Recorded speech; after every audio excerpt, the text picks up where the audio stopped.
that sounding good? Yeah, that sounded great. You guys have got it. And even if you're picking up, it doesn't really matter.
Good, whenever. Yep, go for it. Go, go, go.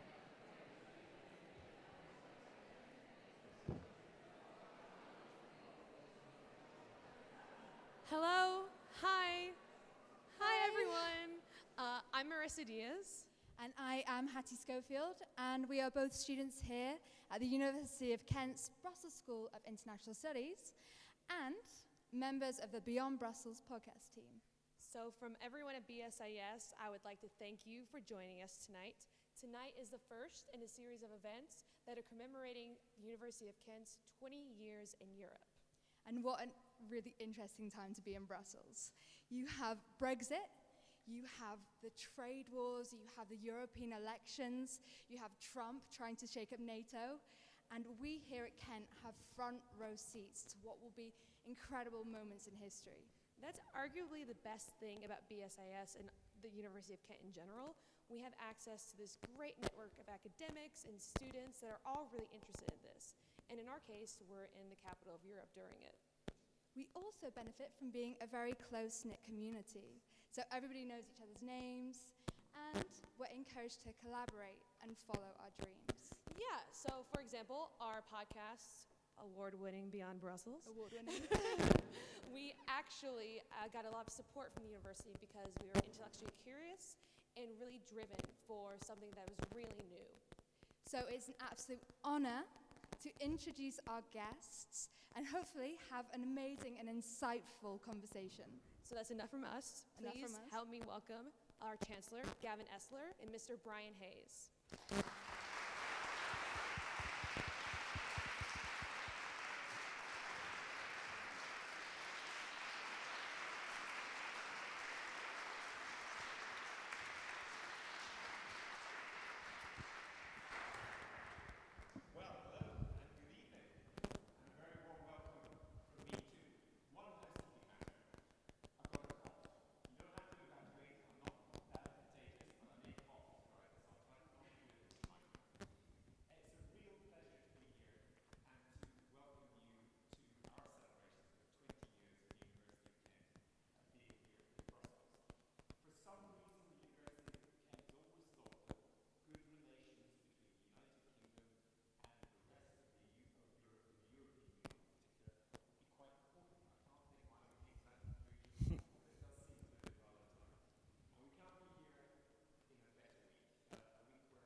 I don't think so. I mean, I think this week, Gavin, you're likely to see the Prime Minister obviously come here tomorrow, set out her views.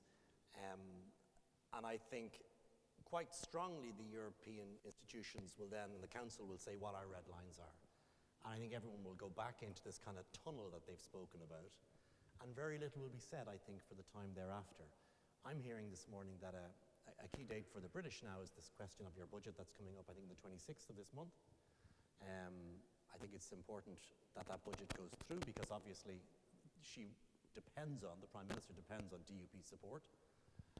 And then we've got to get down to some deal. And the two outstanding issues are, one, the Irish backstop, and then the future trade relationship, the future special relationship between the EU and the UK. So I don't think there'll be a commitment towards the November special summit until progress has been made, but I think we will ultimately get to a meeting in November, because a lot of progress has been made, 90% of it's done, and actually the mood music is better, much better than what happened in Salzburg. So I think for the British, I think it's important, A, that the Cabinet supported Prime Minister May, and then secondly, that this question of the budget gets through, which I know is a problem for them.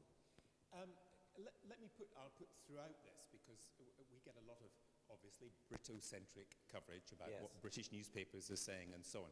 So let me put some of the things that are already being said. One is, which I've seen, the European Union is very worried about Britain making a success of leaving the EU, because it will encourage Italy to become Quit-Italy. It will encourage, other nations to leave. What do you make of that argument? I think if you're in the club, you abide by the rules. If you're outside the club, you can't get the benefits that go with that. And the truth of the matter is this, that for 44% of UK business, the other 27 member states of the European Union are their prime markets. So if you're part of that club and you're part and parcel of the rules and regulations that go with that, you've got to abide by those rules.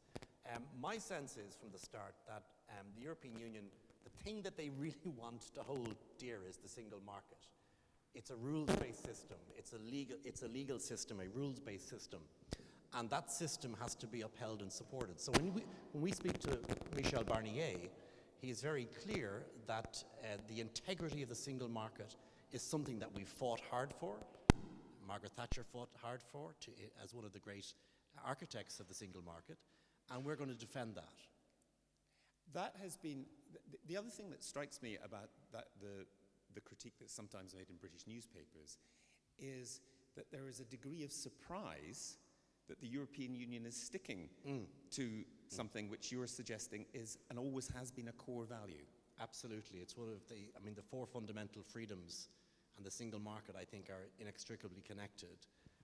What I think the British media are surprised at, A, is the unity of the 27 since the start of this process. And secondly, there was a kind of a view within some elements of British commentariat views that in some way member states could be picked off, one issue at a time. That hasn't happened thus far. And the truth of the matter is this, in the kind of globalized society that we're living in, if you're part of a bigger entity and you're negotiating with a smaller entity, which is now the UK, there is a balance of advantage with the bigger entity. And it's especially important for small member states like Ireland to be part of this big club, which is supporting the things that are important for us while not in any way opposing the necessity of a long-standing new trade deal that we need with the UK. But isn't some kind of Brexit inevitable? In which case, what kind of Brexit would be least damaging to the rest of the European Union? Well, the least damaging outcome for this is a substantial new agreement between the UK and the EU. You could argue that the customs union and the single market EEA access is the most logical outcome for the UK, but they have chosen not to go with that. But I mean, that's an issue for the British themselves to decide what they want to do here.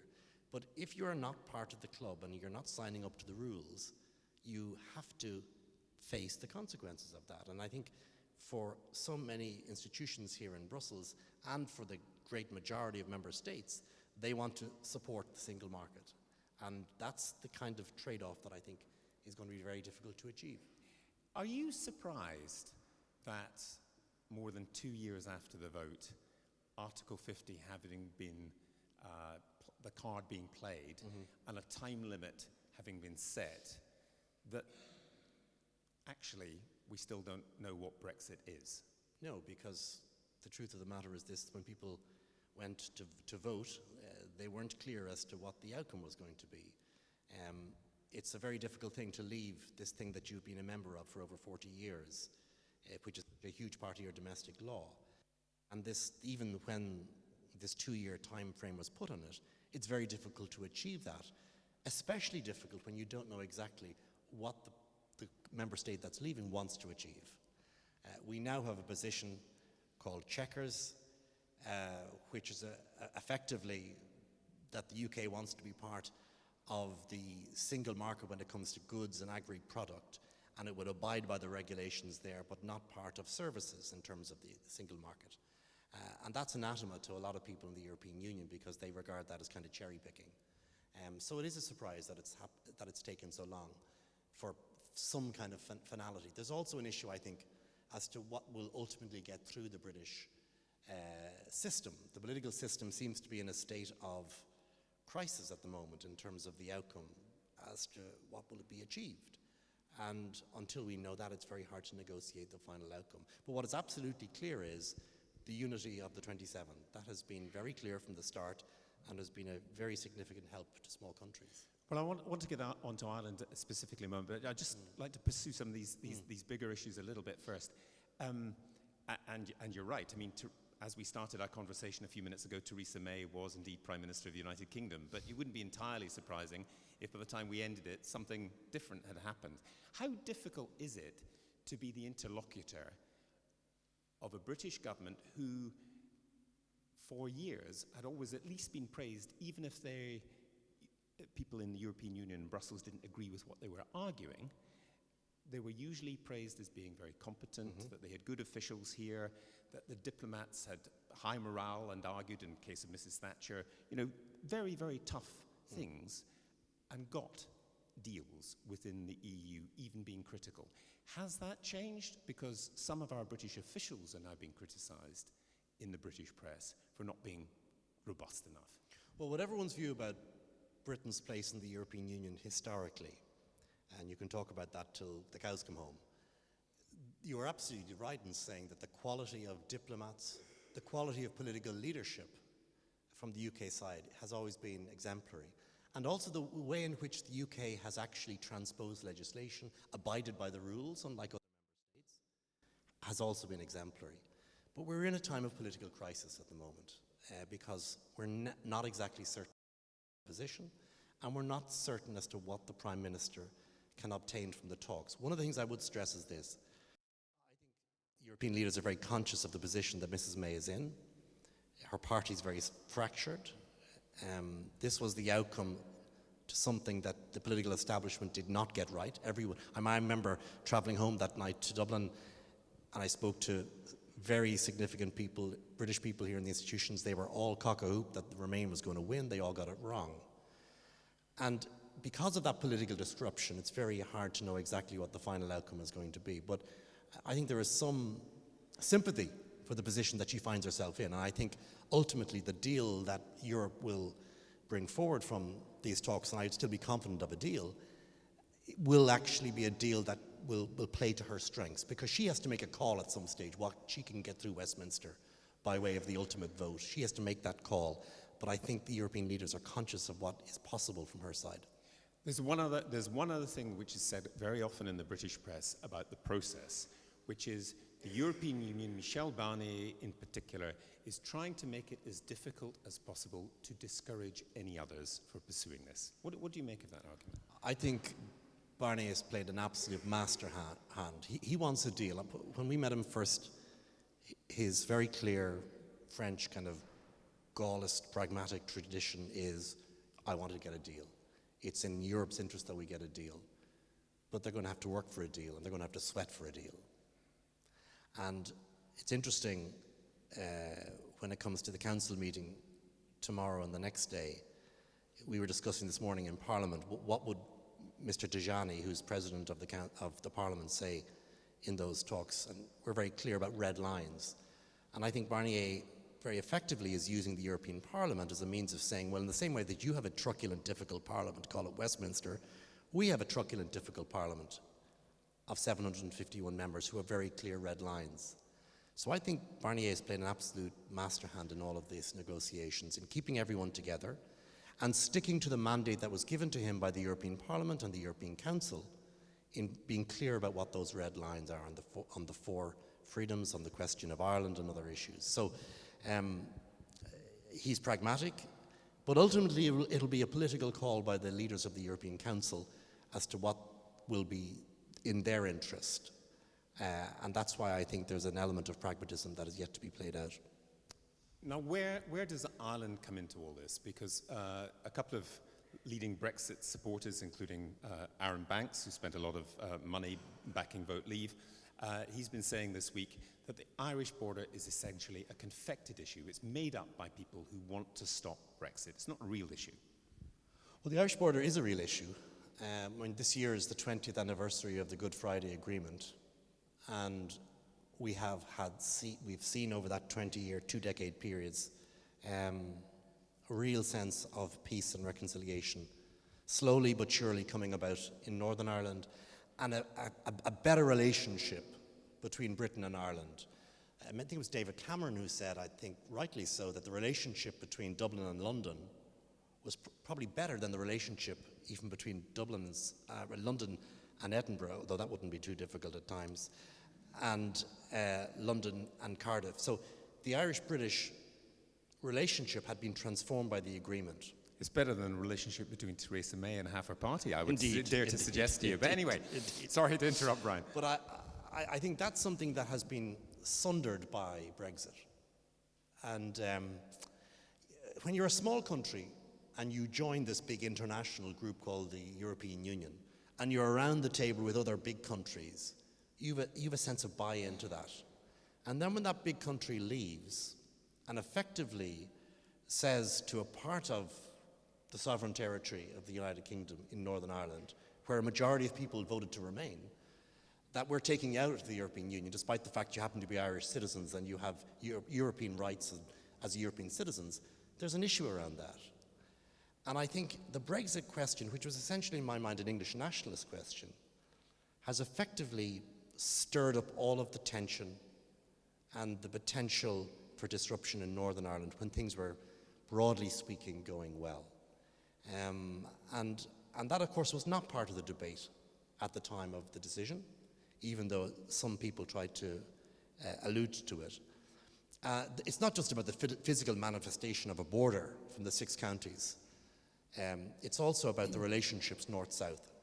And under the Good Friday Agreement, we have North-South Ministerial Council that's delivered in 40 or 50 key areas real tangible benefits. So in other words, if a bus driver is going from Dublin up to Belfast, at the moment he's governed by EU regulations on the bus, he can bring the kids into going to a match. He doesn't want that to change.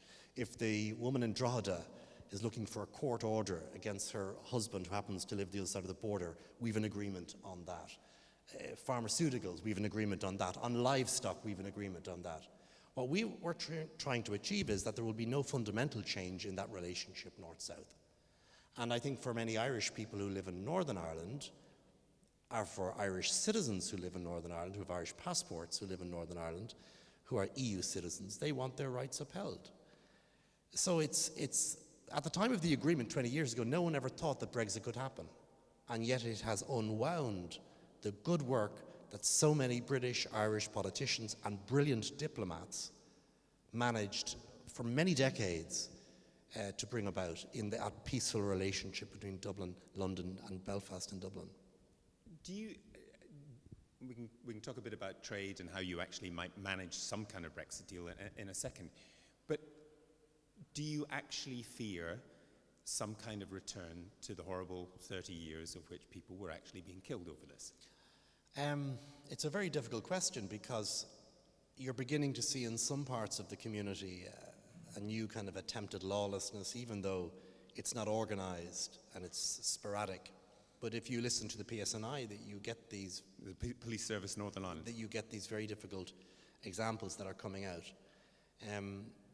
Jim Nicholson, who's a really fine Ulster Unionist MEP, someone I greatly respect, who's been here, I think, about 35 years or so, voted to remain. And an interesting when you think of unionist voices, there is this kind of view that it's all unionists voted to leave. This is not the case at all. A very substantial minority of unionists voted to remain.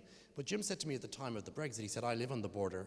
A lot of my neighbours are Catholic, nationalist farmers, people who are, not terribly happy to live in Northern Ireland, but put up with it and are happy with the agreement about the Good Friday Agreement and their Irish rights. But that this question of Brexit has really radicalised them again, made them wonder again why this happened, why their sense of being EU citizens with Irish people is now being taken from them, this sense of loss. And I think for him to say it and to recognise that was a very important thing. Was part of it, because those of us who were there doing reporting when the Good Friday Agreement was signed, the genius of it always seemed to, many of us who observed it, was that the border existed in law, but in fact, in reality, whether you're Protestant or Catholic, whatever your political aspirations, you just ignored it because it was a line on a piece of paper. It didn't actually matter, although the law said it did. The two big deals from the Good Friday Agreement were, one, we got rid of our ridiculous territorial claim to Northern Ireland, which was a real bone of contention to unionists. And two, we accepted the principle of consent, that the constitutional status of Northern Ireland was guaranteed until such a time as a majority of people voted otherwise. But what I think could now happen is, obviously Sinn Féin are pushing for this border poll, which is a kind of sectarian headcount in Northern Ireland right now. You could actually find, if this goes horribly wrong, a no deal or a bad deal or a hard Brexit, that many people who are happy with the settlement could look for a more radical solution, which could be an Irish unity solution, which is probably the worst thing we need right now. We don't need border polls right now. We need Northern Ireland up and running again. We need an executive installment with the building of a cross-party government. And Brexit has put all of that back 10 years or so. So that's the challenge. The politics of Northern Ireland has become toxic. Green nationalism against orange nationalism. It's a zero-sum game. There's no progress being made in Stormont, time when we need progress. And I've always said the genius of the Anglo-Irish under Margaret Thatcher, from Thatcher to Major to Blair, they all got it. They all understood that Dublin and London had to stand together in encouraging reconciliation in Northern Ireland. This thing called the Good Friday Agreement was a joint effort on the part of the British and Irish, and we were sovereign guarantors of the process. And doing that helped the parties in Northern Ireland to reach out and to begin the process of reconciliation. What was important was getting Northern Ireland working in the context of North-South and East-West, and us in the Republic recognising the British links, which were just as important for unionists to see. So all of that good work has been challenged by this Brexit decision, and it is hugely emotional. I don't think it's really about trade. It's ultimately about a sense that the new dispensation post-1998 was around saying you can be British and Irish, and it's absolutely cool. You can be Irish if you're happy, you can be British if you're happy, but you can be British-Irish. Well, there's a number of points there I wanted to pick up. If it's a matter of emotion, I mean, we can talk about managing trade, but there are those who say, well, it's just the border between Switzerland and the EU, or it's Norway and Sweden, and there are technical solutions to all this. In other words, you can, I don't know, stick up cameras and check lorries and do various things. Is that all, in your view, then, kind of beside the point, because it is fundamentally about something else, which is competing nationalisms, I guess. I think it has opened the Pandora's box of competing nationalism again when we had put the lid firmly on it. I was able to say, post the agreement in '98 in Dublin, and when I was, as a younger politician, I was able to say, the issue of the North is resolved for my generation. Full stop. This new thing called the Good Friday Agreement is the dispensation for my generation. Another generation might decide Irish unity, good luck with them. People have moved on from the whole Irish unity question. And it has just opened the lid on that again. And of course, it's being used by competing nationalism for the most toxic of reasons, be it Sinn Féin or the DUP. They're using Brexit for their own political ends to drive down the middle ground. And, I've worked all my life for this British-Irish dispensation. One of the reasons I joined my political party was because I recognized, my father was in the British Army. My grandfather on my mother's side fought for Irish freedom. I was a classic example of a kind of Catholic Protestant outcome, and I understood the importance of that kind of mix of British and Irish. That was the place we needed to get to. But the Brexit issue is essentially, as I said, this kind of outpouring of English nationalism, which I kind of understand. I mean, I was in Romford visiting a relation of mine, Romford, Essex. Which is a place which supported Brexit. Yes, and I was out one night with with a cousin of mine, and I met all his mates, and I said to them, "But what way are you voting on Brexit? We're voting out to leave." And I said, "But do you not realise this could lead to the breakup of Britain? I mean, Scotland might look for independence. Scotland are clearly going to be Remain," and their reaction to a person was, "Well, to hell with them." And I think this. At one level, I understand it. English nationalism looking at the SNP, looking at the independence referendum, was always going to react this way. But that English nationalist view has created a very difficult position in Ireland right now. And I think that kind of competing nationality, emotional question, which we all thought we had resolved, has really become a more difficult question now. I want to throw open to questions in a few minutes, and we've got some microphones, but I just, maybe I could pursue a couple of points here then. To emphasize something that you touched on earlier, it's also sometimes presented in the British press as the Irish are making trouble for Britain's Brexit. Where do you see the European Union, in other words, 450 million or whatever people, entirely with Ireland on this? It's indivisible. There's no paper between what the Irish government says and what the EU says on this. Well, the concern in Ireland is 1 minute to midnight. Oh my God, that's the big concern. Yes. That's Michel Barnier listening into us right now. The concern is 1 minute to midnight. Will the 26 others be with Ireland on the backstop question? And my sense is, I'll give you my independent view on this.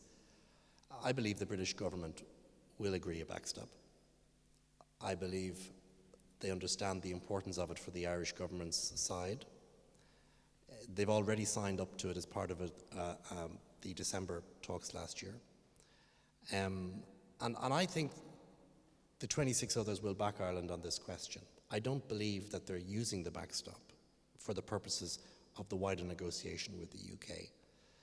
But I think that, the concern I've heard articulated at home is that in some way, 1 moment to midnight we'll be thrown under the bus. But that's not going to happen. It's not going to happen because it can't happen. We're dealing with political leaders who have a huge political stake in this question.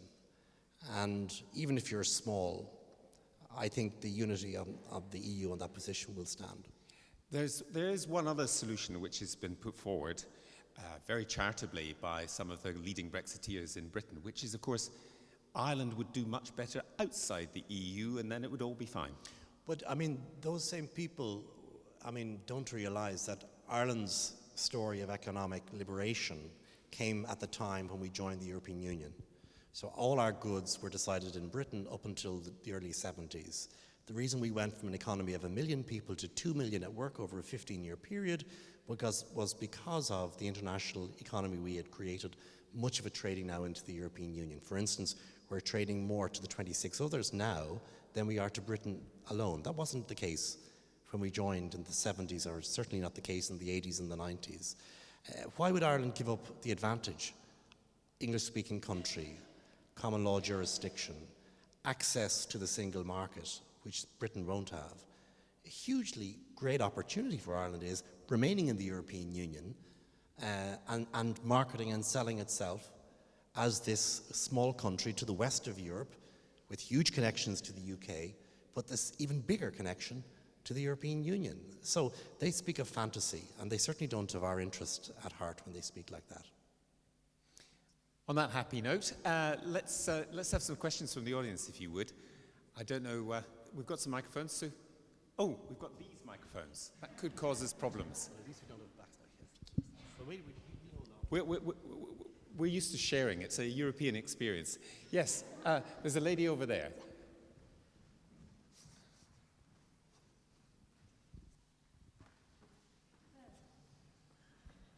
Hello, I'm the lady who introduced you.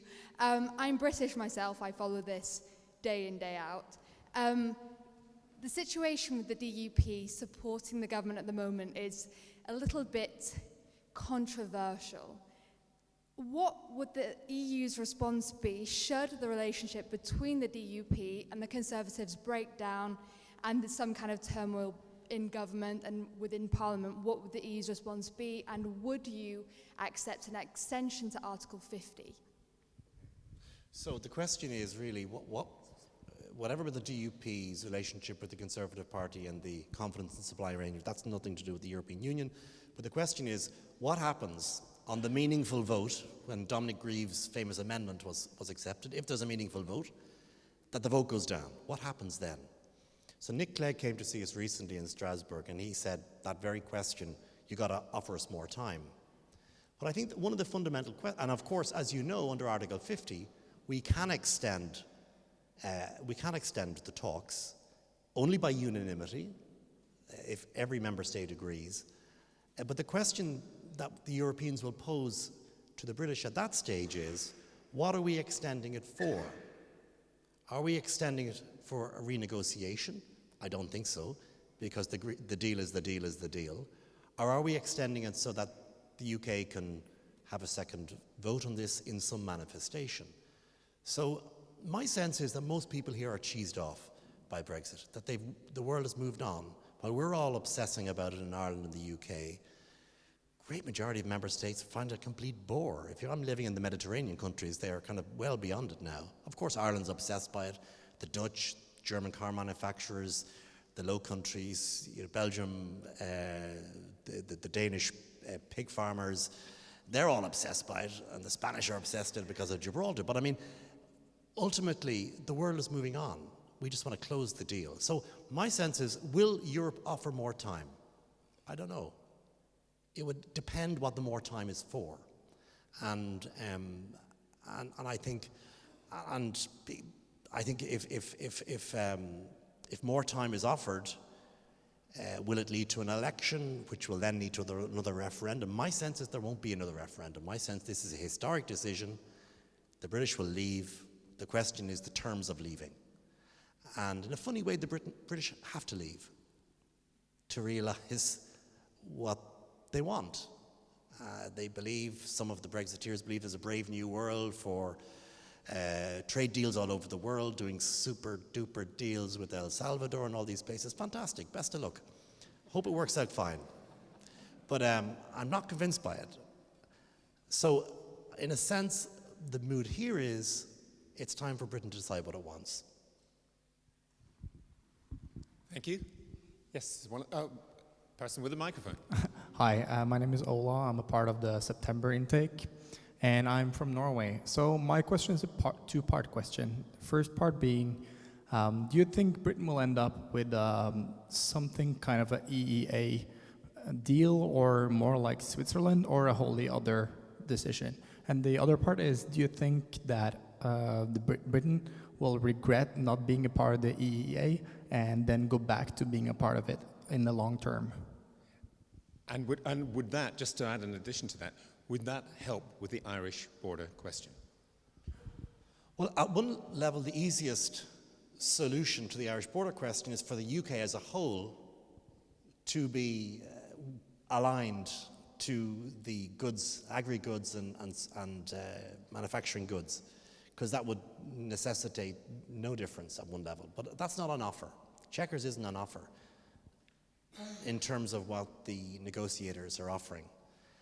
In a funny way, what Barnier has said actually tallies with some of what the Brexiteers have said, in that they're looking for this Canada plus plus plus, but no one's exactly certain what Canada plus plus plus actually means in all its essence. So The EU, I think, would be happy with an EEA deal, but that's not really on offer as well from the British side because of what's the trade implications for the future trade deals are going to be.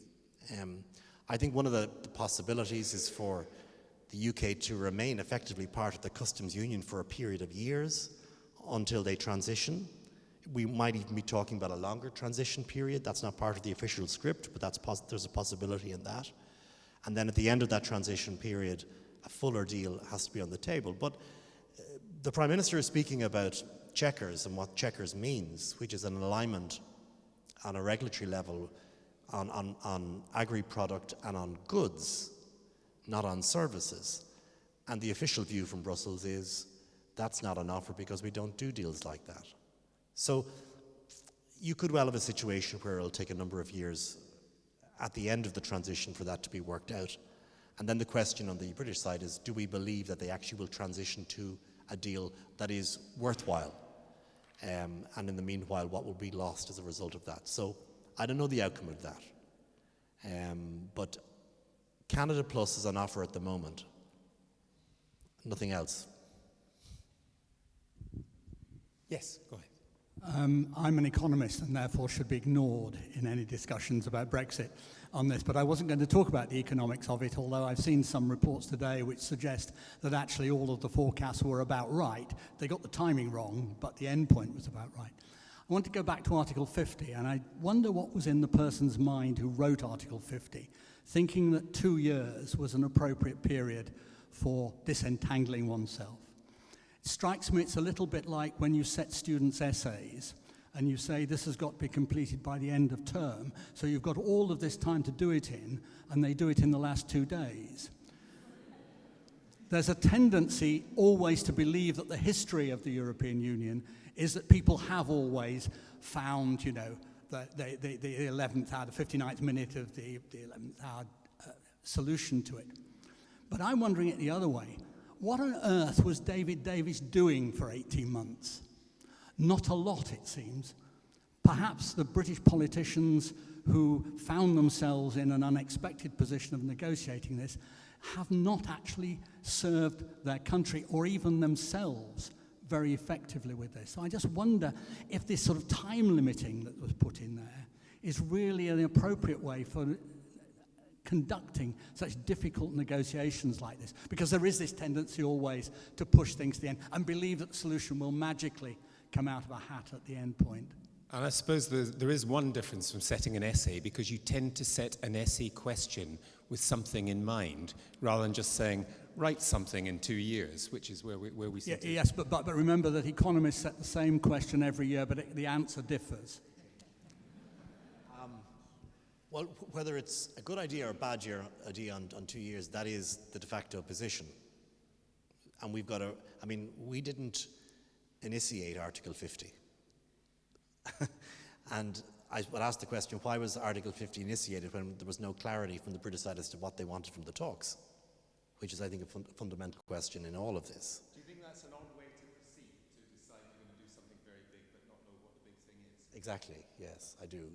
I wouldn't advise anyone to do it, not least a member state of close to 70 million people. But I mean, that seems to be the position we're in. That is the position we're in. This deal cannot be like any other kind of EU deal that's hammered out 1 minute to midnight because of the legalities around it, the whole package of measures around a withdrawal agreement. And also because 2 other factors. One is the fact this has to go to the House of Commons and to the Lords. As David Livingston said to me recently, this takes time. We're not certain of the outcome.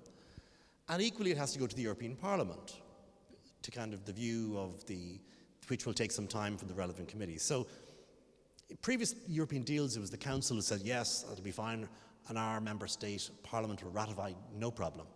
This is different because no one knows the exact price and ultimately the deal that the Prime Minister will have to strike. The Prime Minister is in a very difficult position, and I fully understand that.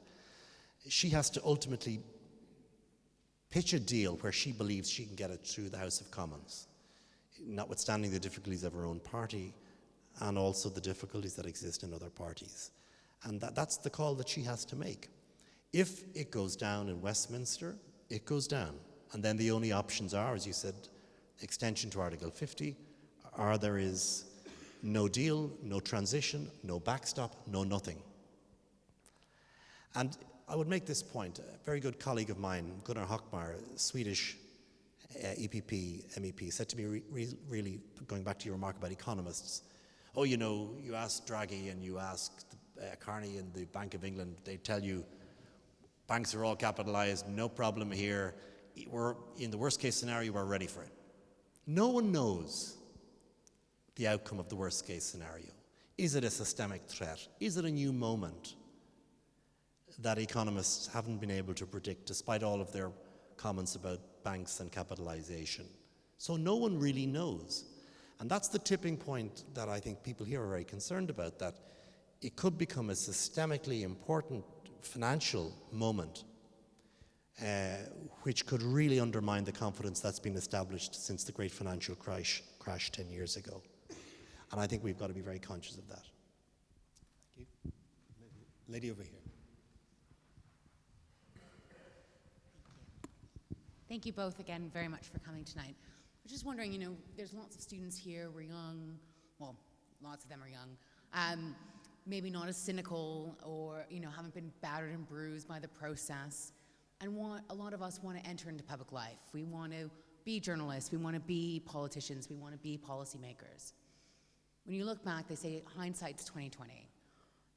Last 20 years, what are something that maybe we should try and do differently? Or when you think back of maybe from the BBC or from the European Parliament, they go, God, there might have been that one moment where actually we didn't do that right, or that didn't quite go the way that now when I think back, I would have done that. Is there anything like from that on a more personal level that you guys can share? Well, I can answer that in about 30 seconds, which is one thing that would be really helpful would be pay attention to people with expertise as opposed to people who are actually able to just make a funny speech. And it's amazing what happens when you talk to people who are experts. They tend to say that some things are a bit difficult and unbalance this and unbalance that. But you can't balance expertise with stupidity. And I'm afraid we have been doing that quite a bit, and we've been giving stupidity more than equal time, it seems to me. Could we have done more for the British on the question of free movement? Maybe. I mean, Cameron's deal had never really stood a chance because of what he brought back. I'm not so certain that actually those who wanted to leave were all that enamored by the deal anyway, that it would have made any difference. There comes a moment when you've got to decide whether you're in something or out of it. And that's why I think the implication of getting out and seeing how it goes, and it might go very well for the UK, who knows, is something that I think has to be realised. Britain never really understood why this thing called the European Union had to happen, because it won the war. And its constitutional, its legal systems weren't decimated as a consequence of fascism. And it never really understood why small, poor countries like mine needed this thing called Europe to come out into the world and to get away from our obsession with the Catholic Church and other unhealthy obsessions. And I think, for me at least, Britain has to go through this and then decide in 10 or 20 years' time what it wants to do based on where the world is and where the European Union is. So we could have done more possibly for Cameron, but I'm not so convinced that it would have actually changed the dynamics of the final result.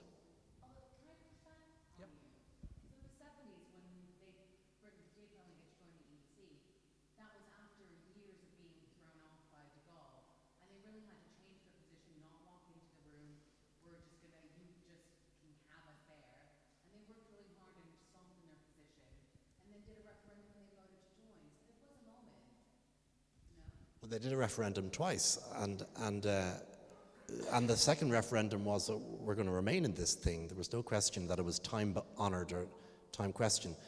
I think that the issue of the UK and referendum, it's not in the British DNA for referenda. They believe in the sovereignty of Parliament. The Parliament ultimately has the full right to make the decision on behalf of the nation.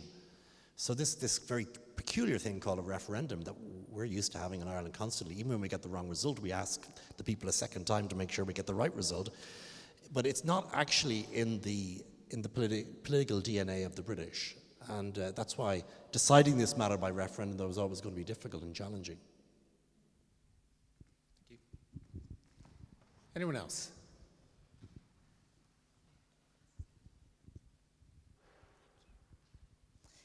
I'd just like to come back to that point about the Britain don't know why the European Union was formed. And you also mentioned earlier about many member states are kind of over this now, they just want to get on. I wonder if you could reflect for us what you think the impact of Brexit will be for the remaining member states, and if you think there'll be more unity and more strength, and what that might do to the world order, what the impact might be of that. The initial reaction to Brexit was the coming together of the 27 with a strong resolve to make sure that we complete the single market, see more integration, particularly within the Eurozone members, and make sure that the Union remains strong.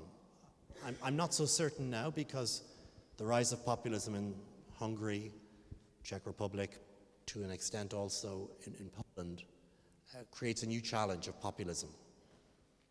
We will certainly miss the British because of their global imprint. We'll miss them because of their prowess economically. They bring something more to the table because they believe in small regulation rather than big regulation. So the more internationalized economies will miss them. But I think the European Union has bigger issues, quite frankly, than Brexit. And I think we could see a kind of a two-speed Europe. We're already seeing it for the Eurozone and non-Euro, the in and outs. But I think inevitably, the Eurozone member states, the 19 member states of the Eurozone, will integrate further and further and further. That's the immediate implication of this, and will become stronger as a consequence of this. You already saw it in Juncker's remarks in his, the second reserve currency of the world, all of this issue around that. So I think Europe could well become a kind of a two-speed Europe, the Eurozone member states, the non-Eurozone member states, and especially those member states which are moving in the more populist direction, undermining fundamental European freedoms and values, could find it very difficult in the new post-Brexit EU, where their kind of position won't be accepted into the future, especially when a Eurosceptic Britain is gone. Can I just bring a note of skepticism to that bit, which is there's no appetite in Germany, whatever people say, for Eurobonds. There is no appetite.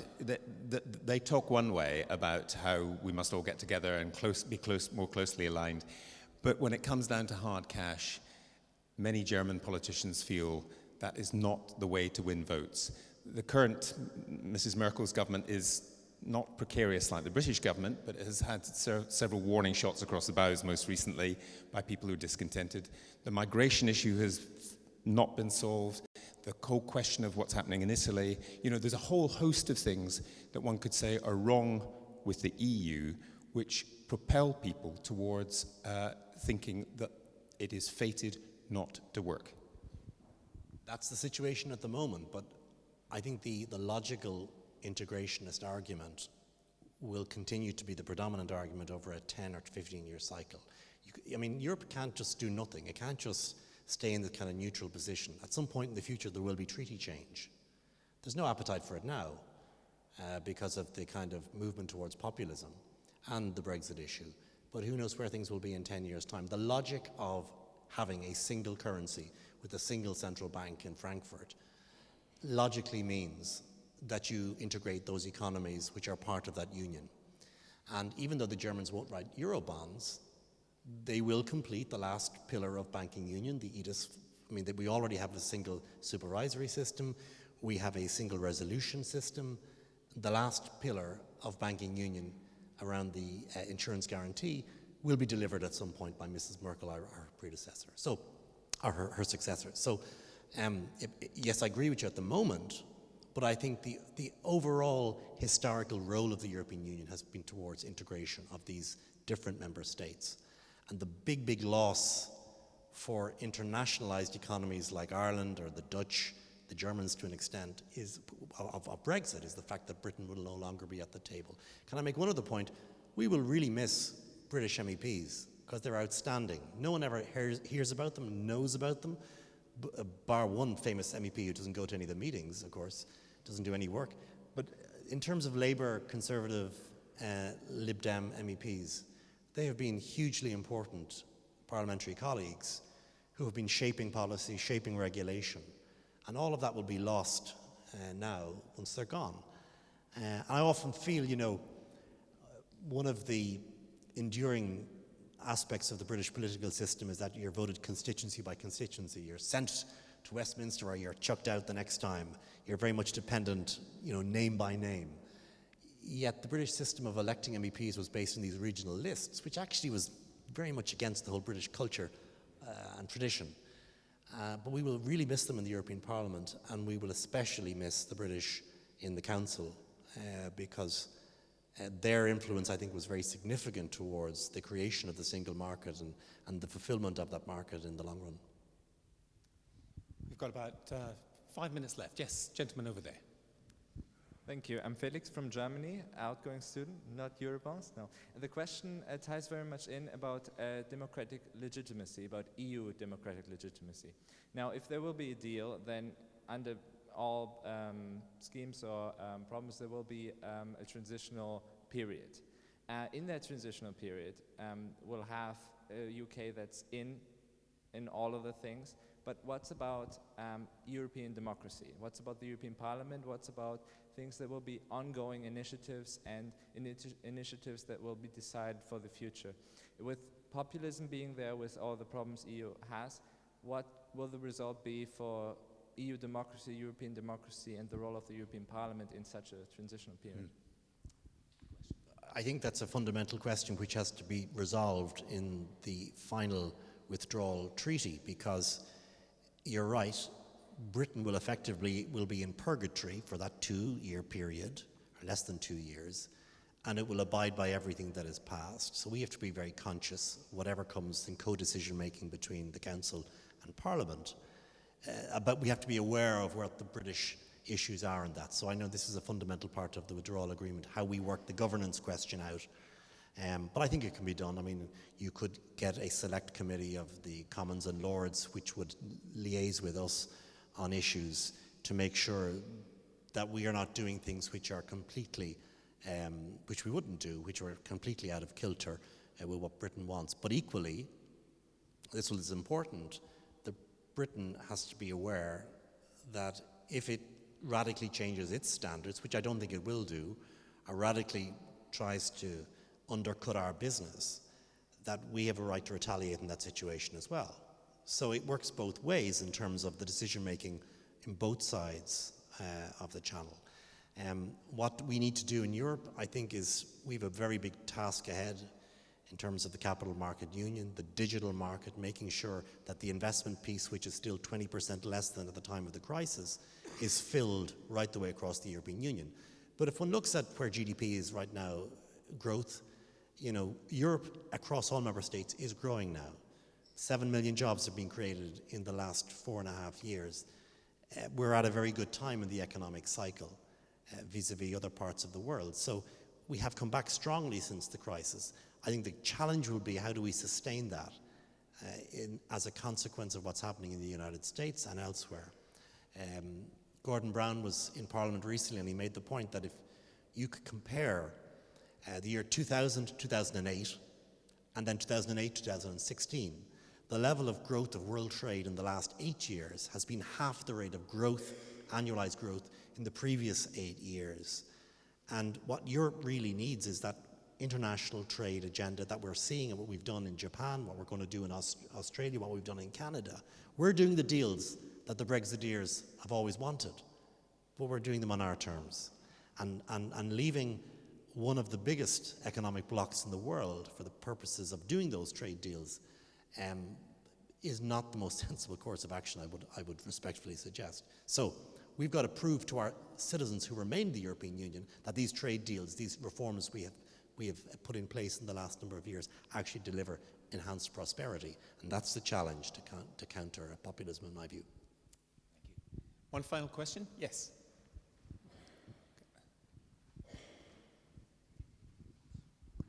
Thank you. Thank you. I was wondering whether you thought it could have been different if the Prime Minister, instead of having the red lines, the Brexit means Brexit, Lancaster House speech, had actually adopted a view that many people argued for, that said that the referendum was very finely balanced, we need to bring the country together, we need to head for an explicitly soft Brexit. Would a different deal have been available, or was it only ever going to be Norway or Canada?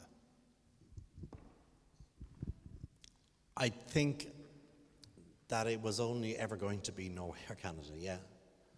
And I think what was the biggest issue for, as I said earlier, was this integrity of the single market was always absolutely sacrosanct. And that was across, it wasn't just a position of the Commission, it's a position of the Council as well, and a very clear red line for the Parliament. And Britain never heard that in the course of the debate on Brexit. One of the things I'm most ashamed about, actually, in the middle of the whole Brexit debate, I remember we were here, and the view from Germany, the view from Ireland was, don't be part of the debate, it's nothing to do with us. But actually, that was the wrong. We should have been much firmer to saying, ladies and gentlemen, this is going to be the new world order as far as the UK is concerned post-Brexit. You're not going to have the most spectacular deal you thought you were going to have. This is the reality of the position. And that was the big mistake that was made here. One of the great advantages of he stands up for what he believes. He doesn't hide in one corner. He doesn't play diplomacy. His view is, if we're going down, I'm going down fighting. And that we at the time of the referendum, I think that was a mistake on the part of those of us who were so passionately wanted Britain to be part of the future of the European Union. We made a mistake in believing that we should be quiet about all of these issues. And I think we're now living with the implications of that. Brian, it's been a wonderful evening. I just wanted to end up with one thought, which is Donald Tusk this week, saying with the usual clarity that he has, it's three choices: deal, no Brexit. Do you see those as being the only three choices? And if so, where do you think it's most likely to be? And if you let us know, we'll all put money on it and make a fortune. I'm an optimist by nature. I wouldn't be in politics otherwise. I still think there will be a deal. I think there'll be a deal in November, or possibly even December.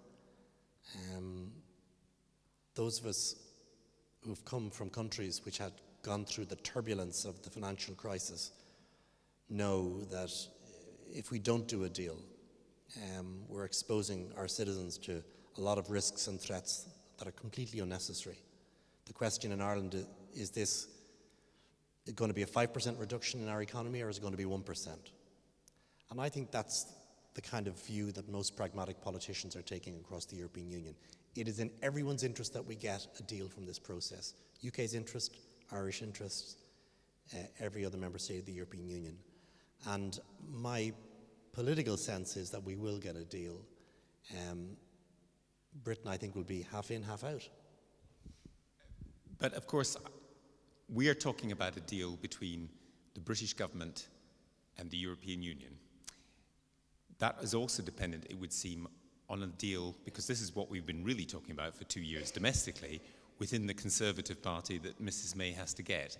And so she could leave here, perhaps in November, December, whenever, with a deal with the European Union, but there'd still be the hurdles that you mentioned before, wouldn't there? Getting it through Parliament, where she's already, within some elements of her own party, being accused of betraying them. And I make this point. I believe the European leaders are very conscious of her difficult parliamentary position. Not so much the DUP issue, but the question of her own party. This has been a very poisonous issue for the Conservative Party for a very long time. As difficult as the Corn Laws were in British history, you could find the party fracturing over this, although its capacity, its ability to stay in government and replenish itself is also a marvel to behold. I think ultimately the deal will be a deal that she can sell to the majority of Westminster MPs. Speaking to colleagues in Westminster, it's very clear there is no majority for a no deal. But another colleague of mine, British colleague, said to me, you know, sometimes catastrophes happen in threes. I mean, sometimes, no one knows the outcome of this. I mean, he made the point to me that the establishment got Brexit wrong. The establishment got the recent UK election wrong. Maybe this is also going to be a miscalculation. And at that moment, if that happens, Europe has to be prepared to be pragmatic. And I think the only other option at that time is more time. I think there'll be ultimately support for that, but I think Europe will want to hear exactly what the new dispensation is, and that has to be around some kind of changed position. Brian, on behalf of all of us here, thank you very much for your insights and your wisdom. Thank you.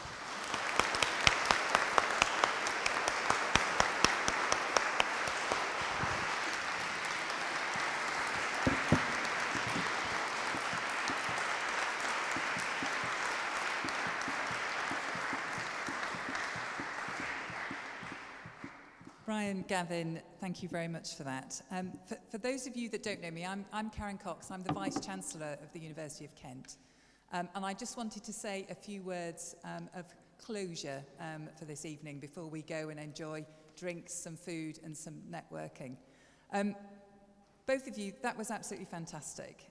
I think it's one of the real pleasures that I have being part of a university like Kent, that we are able to be here in this fantastic place, in the heart of Europe, and actually discuss issues that are actually fundamental to all of our futures. So thank you for doing it calmly, expertly, and with genuine wisdom. And I'd like us all to just put our hands together once more and say thank you both to Gavin and Brian.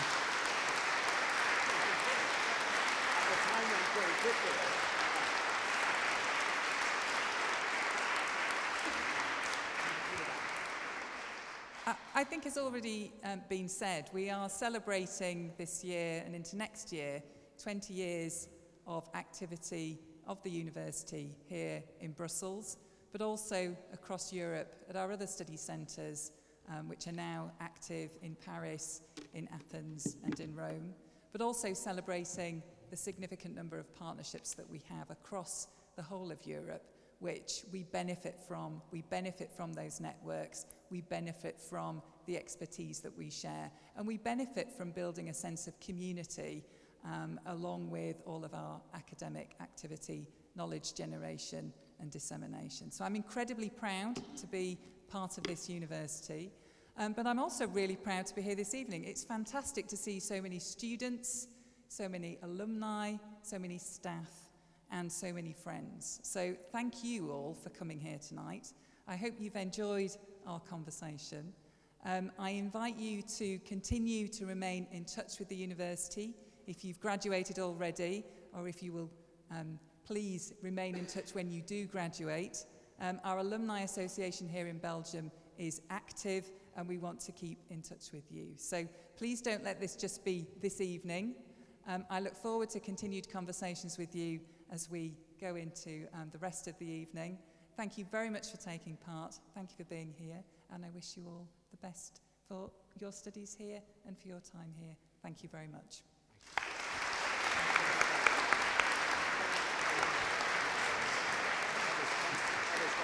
That was